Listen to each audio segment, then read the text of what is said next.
Welcome to iDream media. So పెళ్ళి అంటే నూరేళ్ల పంట అంటున్నారు. ఇప్పుడు కన్న తండ్రికి అదే గుండెలో మంట అవుతుంది.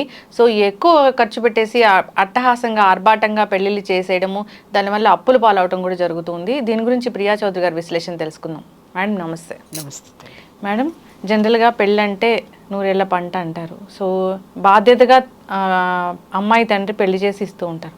అయితే ఇప్పుడు అట్లా కాదు, పెరిగిపోయాయి. సో ఈవెంట్ మేనేజర్ ఏం చెప్తే ఆ విధంగా పెళ్లి చేయడము, దానికి ఒక బడ్జెట్ ఉండడము, అది ఎక్సీడ్ అవ్వడము, తర్వాత ఆయనకు బాధ కలగడము, అప్పులు పాలవడము. ఒకప్పుడు పెళ్లి చేసినా కానీ ఎట్లయినా పెళ్లి చేసి చూడు, ఇల్లు కట్టి చూడు అనేది ఉండేది. అప్పుడు అప్పు అయ్యేది. ఇప్పుడు ఈ అప్పు అయితే అసలు తీర్చలేని అప్పు అవుతూ ఉంది. ఏం చెప్తారు, ఇంత హంగులు ఆర్భాటాలు అవసరమా? పులిని చూసి నక్క వాతలు పెట్టుకోవడం అని ఎప్పుడైనా విన్నావమ్మా? అది ఇదే అంటే నక్క అనుకుందంట, నన్ను చూస్తే జనాలందరూ చిరాకు పడుతున్నారు, పులిని చూడంగానే భయపడుతున్నారు. కారణం ఏంటి అంటే దాని ఒంటి మీద ఉన్న చారలు మెయిన్ కారణము. అందుకని ఆ చారలు నా ఒంటి మీద నేను దానిలాగా మారాలంటే ఏం చేయాలంటే, చారలు ఉన్నాయి, ఆ చారలు నా ఒంటి మీద కూడా ఉంటే నన్ను కూడా చూసి భయపడతారని చెప్పేసి అని చారలు పడాలంటే ఏం చేయాలి అందుకని చెప్పి కర్ర కాల్చి వాతలు పెట్టుకున్నాను. వాతలు పెట్టుకునేసరికి ఏమైంది, ఒళ్ళంతా బొబ్బలు వచ్చినాయి, ఒళ్ళంతా పుళ్ళైనాయి. పుళ్ళై ముక్కుకుంటూ మూలిగే నక్క అంటారు కదా, మూలుక్కుంటూ పోయి ఒక తాటి చెట్టు కిందకు పడుకుందంట. ఎందుకు వచ్చిందిరా భగవంతుడా, దాన్ని చూసి నేను వాతలు ఎందుకు పట్టుకున్నానని చెప్పేసి అని అనగానే పైనుంచి ఓ తాటికాయ వచ్చి నెత్తి మీద పడి చచ్చిపోయింది. అదే అంటారు మూలిగే నక్క మీద తాటిపండు అంటే ఇదే అనమాట. మూలుక్కుంటూ అంటే ఈ ఎట్లా ఉంటాయి అంటే, ఇప్పుడు మీరు చెప్పినటువంటిది నిన్నగాక మొన్నటి నుంచి ఒక భయంకరంగా ఒక 1 వీక్ నుంచి నేను చూస్తున్నాను. ఎప్పుడన్నా యూట్యూబ్ ఓపెన్ చేశానంటే ఒకటే టాపిక్ వస్తుంది. ఇన్ని వేల కోట్ల రూపాయల ఖర్చుతోటి ఒక ధనవంతుడి కొడుకు పెళ్లి జరుగుతుంది. ముఖేష్ అంబానీ కొడుకు అనంత్ అంబానీ పెళ్లి జరుగుతుంది. దానికి ఎన్నో వేల కోట్లు ఖర్చు పెడుతున్నారు. 3,000 కోట్లు 4,000 కోట్లు ఖర్చు పెడుతున్నారు. ఇది అవసరమా? అవసరమే. ఎందుకు అని అంటే అతనికి లక్షల కోట్లు ఉన్నాయి కాబట్టి అతని స్థాయికి తగ్గట్టుగా అతను చేసుకుంటున్నాడు. నీకెందుకు? నువ్వు చూడు, చక్కగా వేడుక చూడు, కన్నుల పండుగగా ఉంది, కలర్ఫుల్గా ఉంది. నువ్వు దాని మీద విమర్శలు ఎందుకు చేసుకుంటూ వెళ్తున్నావు? అది ఒక్క మాట. అతను ఏదైనా ఒక పెద్ద డానో లేకపోతే అంటే వీళ్ళని మనం విమర్శించకుండా ఉండలేము కానీ, బట్ ఏంటి అని అంటే అతను బిజినెస్ మ్యాగ్నెట్, అతను ఒక పెద్ద వ్యాపారవేత్త అనేటటువంటి బ్రాండ్ వ్యాపారవేత్తలకు బ్రాండ్ అంబాసిడర్. అదేంటి కుబేరుడు ఇంట్లో పెళ్ళి అట్లాగే ఉంటుంది, 100% ఉంటుందండి. కాబట్టి అది ఆయన చేసుకున్న తర్వాత విపరీతమైనటువంటిది కొడుకు పాపం ఆ పిల్లాడు శుభమాని పెళ్లి చేసుకుంటుంటే చనిపోతాడని తెలిసి కూడా ఇంత ఖరీదైన పెళ్లి ఎందుకు చేస్తున్నారు అంటే ఆశీర్వాదాల కోసం. ఆశీర్వాదాలు ఉంటే బతుకుతాడు. ఎందుకంటే నాకు ఇష్యూ తెలియదమ్మా, నాకు ఏముందనేది నాకు తెలియదు. పక్కన పెడితే నాకు అసలు ఈ టైటిల్ చూస్తున్నాను నేను. అరే ఎంతో మంది వస్తారు, వచ్చిన ఆశీర్వాదాలు ఉంటే ఆశీర్వాదాలతో ఆయుష్ పెరుగుతుందని మీరెందుకు అనుకోరు? నెంబర్ 1. అతను ఖర్చు పెట్టుకున్నాడు. చేతనైతే కన్నుల పండుగగా నువ్వు చూడు. కింద కామెంట్స్ చూశాను, అరే అసలు జనం ఏమనుకుంటున్నారు చూద్దామని. ఇన్ని వేల కోట్లు పేదవాడికి పంచిపెట్టొచ్చు కదా, చేయొచ్చు కదా అని చెప్పేసి అని వాళ్ళు చెయ్యరు. ఎందుకంటే వాడు వ్యాపారవేత్త. ₹1 ఖర్చు పెడితే 10 రూపాయలు ఎలా వస్తాయనే అతను చూస్తాడు. అతన్ని మనం ఈ విధమైనటువంటి కామెంట్ మనం చేయకూడదు. కానీ నీ ఇంట్లో పెళ్లి జరిగినప్పుడు, నీ ఇంట్లో పేరెంటం జరిగినప్పుడు, నీ ఇంట్లో నీ పిల్లలకు పుట్టినరోజు జరుపుతున్నప్పుడు, లేదా నీ పుట్టినరోజు నాడో నువ్వు ఖర్చు పెడతావే 1,000, 2,000, 10,000, 1,00,000, నీ ఇంట్లో పెళ్లి జరిగేటప్పుడు 10 లక్షలు ఖర్చు పెడతావే, ఆ 10 లక్షల్లో నువ్వు ఎంత పేదవాడికి ఖర్చు పెడుతున్నావు? బాస్ ఉన్నవాడు పెట్టాలని అంటున్నావు, కానీ నీకంటే కింద వాడికంటే నువ్వు ఉన్నవాడివే. మరి ఆ కింద వాడికి నువ్వెంత పెడుతున్నావు? ఇప్పటికీ నా ఇంట్లో పుట్టినరోజులు జరిగిన, నా ఇంట్లో ఏదన్నా వేడుక జరిగిన దాంట్లో 10% ఖచ్చితంగా నేను పక్కకి తీసి పెడతా. ఫస్టే బడ్జెట్ అనుకుంటాను, పక్కకి తీసి పెట్టి ఏదైనా ట్రస్ట్కి ఇవ్వడమో, లేకపోతే ఏదైనా గోశాలకు ఇవ్వటమో, లేకపోతే ఏదో ఒకటి ఖచ్చితంగా నేను దాంట్లో చేసి తీరుతా, పెట్టను. అలాగని నేను ఇస్తున్నానని ఎక్కడన్నా మీరు చూసారా? నా ఫేస్బుక్లో కానీ చూపిస్తారండి. మనం దానం చేసింది కుడి చేతితో దానం చేస్తే ఎడం చేతికి తెలియకూడదు. అట్లా చేసి అదే నా ఆత్మ సంతృప్తి. ఎందుకనంటే అరే ఈ స్థితికి నేను రావడానికి ఈ విషయం నాకు హెల్ప్ చేసింది, ఈ విషయంలో నేను హెల్ప్ చేయాల్సినవి ఏమున్నాయి, నేను చేస్తా, ఖచ్చితంగా చేస్తా. అందరూ అనొచ్చు 10% ఎందుకు ఇస్తావమ్మా, 50% ఇవ్వచ్చు కదా అని అంటే ఇవ్వను. ఎందుకంటే 90% నాకున్న రిక్వైర్మెంట్స్ అవి.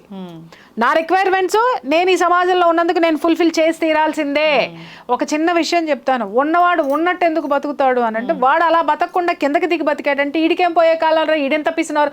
ఇదే ముఖేష్ అంబానీ 100 కోట్లు పెట్టి తూతూ మంత్రంగా పెళ్లి చేశాడు అనుకుందాం, ఈడికేం పోయే కాలం అన్ని లక్షల కోట్లు ఏడ్చినా కొడుకుకి చూసావా, కొడుకు దగ్గరకు వచ్చేసరికి వాడు రూపాయి కూడా ఖర్చు పెట్టట్లేదు, ఈడెంత పిసినారని ఇదే జనం మాట్లాడతారు. ఖర్చు పెడితేనేమో దుబారా ఖర్చు అని మాట్లాడుతున్నారు, ఖర్చు పెట్టకపోతేనేమో పిసినారు అంటున్నారు. లోకో భిన్న రుచి, నరుడు నాలుగుకి నరం లేదు, అందుకని ఏది ఎట్లయినా మాట్లాడతారు. అయితే నువ్వు మాట్లాడేది ఏంటంటే హంగులు ఆర్భాటాలు ఆడంబరాలు చేయాల్సినటువంటి విషయం. అంటే ఇక్కడ అనిల్ అంబానీ ఆదాయం ఎంత ఉందమ్మా, లక్షల కోట్ల ఆస్తులు ఉన్నాయి, ఆదాయం కూడా అంతే వస్తుంది. దాంట్లో నుంచి అతను ఖర్చు పెట్టింది 1%. అతనికి ఉంది, అతను ఖర్చు పెట్టుకుంది. వినమ్మా, 1% అతను ఖర్చు పెట్టింది. సంవత్సరంలో అతనికి వచ్చే ఆదాయంలో నుంచి 1% మాత్రమే అతను ఖర్చు పెట్టాడు, రైట్? కానీ నీ ఇంట్లో నీ పెళ్ళికి నువ్వు ఎంత ఖర్చు పెడుతున్నావు, నీ ఆదాయం ఎంత, నీ ఆస్తులు ఎంత, నీ పెళ్లి ఖర్చు ఎంత బయటికి చాలా మంది ఆడపిల్లలు చూశాను పాపం ఇక్కడి నుంచి వెళ్ళి యూఎస్లో యూకేలో వెళ్ళి సంపాదించుకొని విపరీతంగా వాళ్ళు కష్టపడి తినను కూడా తినరు, కడుపు నిండా కూడా తినరు, అక్కడ సంపాదించుకున్నటువంటి డాలర్లో వచ్చినటువంటివన్నీ ఇండియాకు వచ్చి పెళ్ళిళ్ళు చేసుకోవడానికి దాదాపు లక్షలు గుమ్మరిస్తున్నారు. అసలు అంత గుమ్మరించాల్సినటువంటి అవసరమే లేదు. మెహందీలు అంటారు, తర్వాత ఏంటి సంగీత్ అంటారు, తర్వాత ఇంకేంటి ఈ మధ్య బ్యాచిలర్ పార్టీస్ అంట, ఇవన్నీ ఎక్కడున్నాయి అసలు? వీటి గురించి మాట్లాడి తర్వాత మనం ఆ పెద్దవాళ్ళ పెళ్ళిళ్ళ జోలికి వెళ్దామని. అసలు నీ ఇంట్లో నీ సాంప్రదాయం మెహందీ అనేది ఎన్ని సంవత్సరాల కిందట వచ్చి చేరింది, సంగీత్ అనేటటువంటిది ఎన్ని సంవత్సరాల కిందట వచ్చి చేరింది, బ్యాచిలర్స్ పార్టీ అని చెప్పి మందు పార్టీలు చేసుకుంటున్నారు. అసలు పెళ్లి ముహూర్తం పెట్టుకున్న తర్వాత అమ్మ 16 రోజుల పండగ అయ్యేంత వరకు శుభలగ్నం బయటికి వెళ్ళకూడదు, లగ్న పత్రిక రాసుకున్న దగ్గర నుంచి 16 రోజుల పండగ అయ్యేంత వరకు నాన్ వెజ్ కూడా తినరు. పెళ్లి కొడుకు దంటి పొలిమేర కూడా దాటడు. ఒక్కసారి అది జరిగిపోయిన తర్వాత పొలిమేర దాటడు. అలాంటిది బ్యాచిలర్స్ పార్టీ అని చెప్పేసి అని ఒక 2 రోజుల ముందో 3 రోజుల ముందో పొలో వంట తాగుబోతులంతా ఒక చోట చేరి, కోపంతో వచ్చిందో రాని నాకేం సంబంధం లేదు, అందరూ చేరేసి తగలేస్తున్నారు. దేనికి తగలేస్తున్నారు? దీని గురించి మాట్లాడండి అయ్యా, కింద కామెంట్లు పెట్టండి, తాగుబోతులు బ్యాచిలర్ పార్టీల గురించి. ఎవడికి నీ ఆరోగ్యాన్ని నువ్వు కొల్లబొడుచుకుంటున్నావు బ్యాచిలర్ పార్టీ, నువ్వు తాగేది కాక 10 మందిని పిలిచి, లేదా నీ చుట్టూ ఉన్న 10 మంది తాగుబోతులకి తాగుడు కావాలి కాబట్టి నేను బ్యాచిలర్ పార్టీ అని ఒకటి పెట్టాను, అయిపోయింది.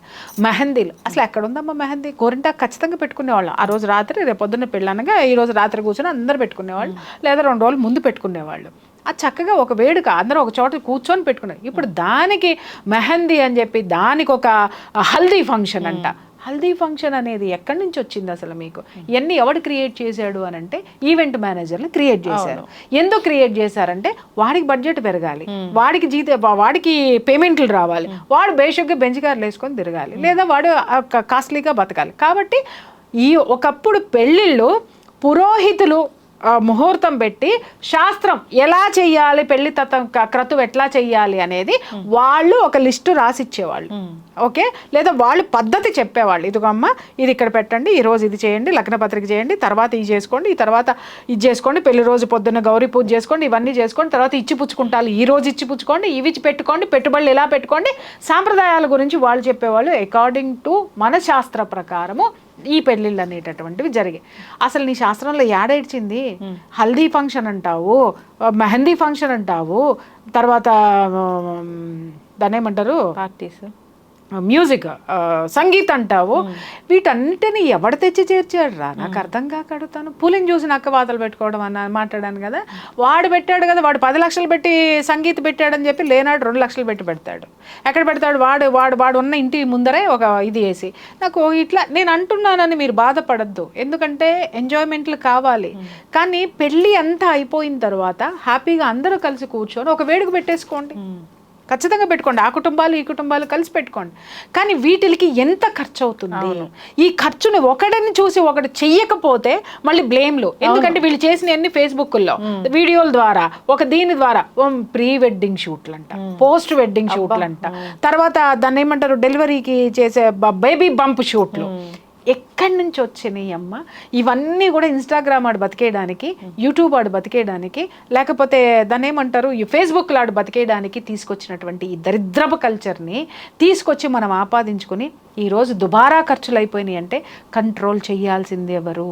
నిజంగా చెప్తున్నా. మా ఇంట్లో నిన్న మొన్న పెళ్ళి అంటే నేను ఒకటే చెప్పాను, సంగీతంలో గిమ్మమ్మాయి అంటుంది అర్జెంటుగా పెళ్లి ముహూర్తం పెట్టండి అని. ఎందుకు వాళ్ళ అన్నకు పెళ్ళి అవ్వాలని దాని ఎంత బాగా కోరుకుంటుందో అనుకున్నా. కారణం ఏంటంటే నేను సంగీతకి నాకు మంచి డ్రెస్ కొనుక్కోవాలి, మెహందీకి నేనన్నా తోలు తీసేస్తా, ఏ ఫంక్షన్లో ఉండవు, పెళ్ళికి ఏం అవసరం, శాస్త్రబద్ధంగా ఏదైతే జరుగుతుందో అదే ఇంట్లో జరుగుతుందో తప్ప అంతకు మించి నా తెలుగు సంస్కృతిలో లేనటువంటి పెళ్లి వేడుకలో లేనటువంటిది ఏది కూడా ఈ ఇంట్లో ఉండడానికి వీల్లేదు. అవును, కానీ అమ్మాయి ఫాదర్ మీద ఎంత బర్డెన్ పడుతుందో కదా. అమ్మాయి ఫాదర్ మీద కాదమ్మా, కుటుంబం మొత్తం ఛిద్రం అయిపోతుంది కదా మొత్తం. అంటే ఇప్పుడు ఇదే చెప్తున్నాను కదా, వినండి. ఇక్కడ నేనేం చెప్పాను, పాపం ఇక్కడ నుంచి దేశం వదిలిపెట్టి వెళ్ళిపోయిన ఆడపిల్లలు వాళ్ళు కష్టపడి సంపాదించుకున్న సంపాదన ఏట్లో పోసినట్టు ఇట్లా పనికి మాలిన వాటికన్నిటికీ ఖర్చు పెట్టట్లేదా?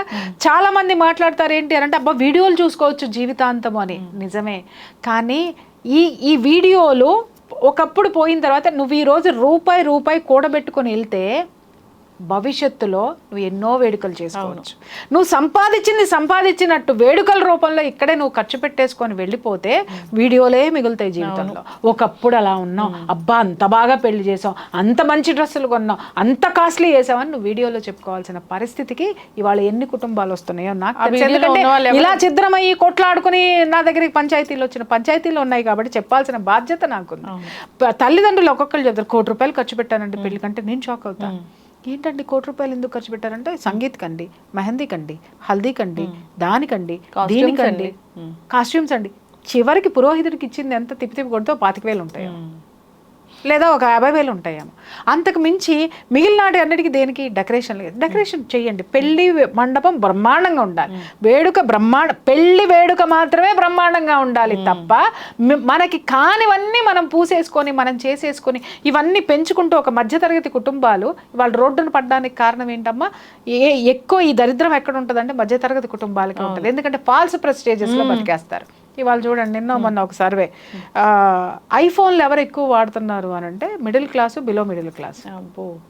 పైన ఉన్నాడు అందరూ ఆండ్రాయిడ్లే వాడుతున్నాడు. ఎందుకు అని అంటే ప్రెస్టేజ్, నేను రిచ్ అని వీడు చూపించుకోవడానికి కొంటున్నాడు. వీళ్ళు చూపించుకోవాలి, వాళ్ళకి అవసరం లేదు. ఎస్, నేను ఐఫోన్ వాడుతున్నాను. నేను ఐఫోన్ వాడుతున్నాను, బట్ నేను ఎందుకు వాడుతాను అంటే నా సెక్యూరిటీ కోసం. బికాస్ నా ఇష్యూస్ నాకు ఉంటాయి. సెలబ్రిటీస్ ఎప్పుడు కూడా అది లాక్ సిస్టమ్ ఉంటుంది, ఇంకొకటి దాంట్లో జోన్లోకి రావడానికి ఉండదు. ఒక సెక్యూరిటీ పర్పస్ కోసం, నానా దరిద్రాలు దాంట్లో ఇది చేయకుండా ఉండడం కోసం అని చెప్పేసి నేను సెక్యూరిటీ కోసం వాడుతున్నా. నాకు తర్వాత అనిపించింది ఎవరిదేవడా తీసేస్తే పోతుందేమో ఐఫోన్ అని చెప్పేసి. అంటే చూడండి మనుషులు ఎలా ఉన్నారో. ఇవాళ 8th క్లాస్ 9th క్లాస్ చదివే పిల్లోడి చేతిలో ఐఫోన్లు ఉంటున్నాయి, మధ్య తరగతి పిల్లల చేతుల్లోనే ఉంటున్నాయి. మీరు చూడండి ఎక్కడికి వెళ్తున్నాం మనము. ఫాల్స్ ప్రెస్టేజెస్ తోటి, ఫాల్స్ థింకింగ్ తోటి. అదే చెప్తున్నాను కదమ్మా. ఇవాళ నాకు ఒకప్పుడు కార్ అంటే భలే పెద్ద ప్యాషన్ ఉండేది. నేను పెద్ద అవ్వాలి, నేను కార్ కొనుక్కోవాలి, కార్ డ్రైవ్ చేసుకుంటే ఇలా అన్నీ ఆలోచించేదాన్ని. ఇప్పుడు కారులు చూస్తుంటే నాకు చిరాకు వస్తుంది. అంటే నేను కారుల్ని నిందించట్లేదు, కారణం ఏంటనంటే లగ్జరీ కార్లు చూసి చూసి చూసి బుజ్జి కారులు చూస్తుంటే భలే ముద్దొస్తుంది. నిజం. ఎందుకని అంటావేమో, వాటి వాల్యూ పోయిందండి. అన్నీ అవైలబిలిటీ ఉంది. ఉన్నప్పుడు దాంట్లో కూర్చుంటే ఏంటి, దీంట్లో కూర్చుంటే ఏంటి అంటే ముందు 4 సున్నాలో లేకపోతే ఒక స్టార్స్ ఇదో లేకపోతే ఆ ఎంబ్లం చూపించుకోవడానికి కోసమే కదా నువ్వు కొంటున్నావు. కారు కంఫర్టబిలిటీ కోసం ఉంది. అలాగే బిజినెస్ పర్సన్స్కి వాళ్ళ ప్రెస్టేజ్ ఇష్యూ కోసం ఉంది. నువ్వు నేనేం చేస్తున్నావమ్మా అంతే. నేనేం చేస్తున్నావు ఇంట్లో కూర్చుని, దేనికి కొంటున్నాము? ఇవాళ చూడండి రోడ్లన్నీ కారులతోటి ఉండిపోయి ఒక కారు వెళ్తే రెండో కారు రివర్స్ తీసుకోవాల్సినటువంటి సిచ్యుయేషన్. ఒక్కడికి కార్ పార్కింగ్ ఉండదు, కానీ ప్రతి ఒక్కడికి కారు ఉంటుంది. మరి దీని మీద ప్రభుత్వాలు ఎందుకు దృష్టి పెట్టవో అర్థం కావట్లేదు. కారు పార్కింగ్ లేకుండా కార్లు ఎందుకు అలౌ చేస్తున్నారు? ఇప్పుడు రోడ్డు మీద పెట్టుకుంటారండి, రోడ్డు నాది అంటాం. ఎట్లా అయింది నీది? రోడ్డుకి నేను ట్యాక్స్ కడుతున్నా. నేను కారు కొనుక్కున్నప్పుడు రోడ్డుకి నేను ట్యాక్స్ కడుతున్నాను, ప్లస్ నాకు పార్కింగ్ ఉంది, నేను దాంట్లో పెట్టుకుంటున్నా, నేను తిరిగే రోడ్డుకి ట్యాక్స్ కడుతున్నా. నువ్వు పార్కింగ్కి ట్యాక్స్ కడుతున్నావా? I'm asking you. Car parking కి ట్యాక్స్ కడుతున్నావా? ఎంత దారుణం అంటే నేను రోడ్డుకి ట్యాక్స్ కడుతున్నా, ఎందుకంటే నా కారు వెళ్ళడానికి, నా వెహికల్ వెళ్ళడానికి, లేదా నేను పోవడానికి, నా ఆటో వెళ్ళడానికి నేను రోడ్ ట్యాక్స్ కడుతున్నాను నేను. కానీ నువ్వు పార్కింగ్ చేస్తున్నావు. అది రోడ్లు ఉన్నాయి ప్రయాణం చేయడానికి, కానీ పార్కింగ్లకు కాదమ్మా. అంబులెన్స్ కూడా దారిలేని పరిస్థితి లేదు. ఇవాళ మొన్న అదే జరిగింది. నేనున్న ఏరియాలో మొత్తము అసలు కార్లు విపరీతంగా పెట్టేసేసి, అటు ఇటు పెట్టేసేసి, మధ్యలో బైకులు పెట్టేసేసి అంబులెన్స్ వెళ్ళడానికి బైకులు అడ్డం పెట్టేశారు. ఆడెవడో తెలియదు, 4 బైకులు అడ్డం ఉన్నాయి. అర్ధరాత్రి పూట ఎవరిని, ఏ అపార్ట్మెంట్లో ఎవరిని ఎతుకుతారు, ఏం చేస్తారు, అవి తీసి ముందు పెట్టడానికి లేదు. ఇక్కడి నుంచి ఆమడ దూరాన ఆ బైకుల్ని తోసుకుంటూ వెళ్ళి పెట్టి అంబులెన్స్ వెళ్ళేసరికి ఉన్న మనిషి ప్రాణమే బాయే. మీరు ఒక 10 నిమిషాలు ముందు తీసుకొస్తే పోయేదని చెప్పారు. ఎన్ని ప్రమాదాలు జరుగుతున్నాయి, ఎవరి ప్రాణాలతో ఎవరు ఆడుకుంటున్నారు, ఎవరికి రూల్స్ పనికొచ్చినాయి. ఇవన్నీ ఫాల్స్ ప్రెస్టేజెస్లో బ్రతుకుతున్నామమ్మా మనము. ఒకటి గుర్తుపెట్టుకో, ఉనికిని కోల్పోయి ఎప్పుడూ ఉండద్దు. మనకి ఊటికి ఎగరలేనమ్మంటే స్వర్గానికి ఎగురుతానందంట. అట్లాగే నువ్వు ఆడంబరాలు చూపించి ఏం చేస్తావు, other side of the coin జనానికి తెలీదా? తెలుసు ఖచ్చితంగా, నువ్వు చూపించినంత వరకే. కానీ అవతల వైపు చూపించేవాడు కూడా వస్తాడు, అది మర్చిపోవద్దు.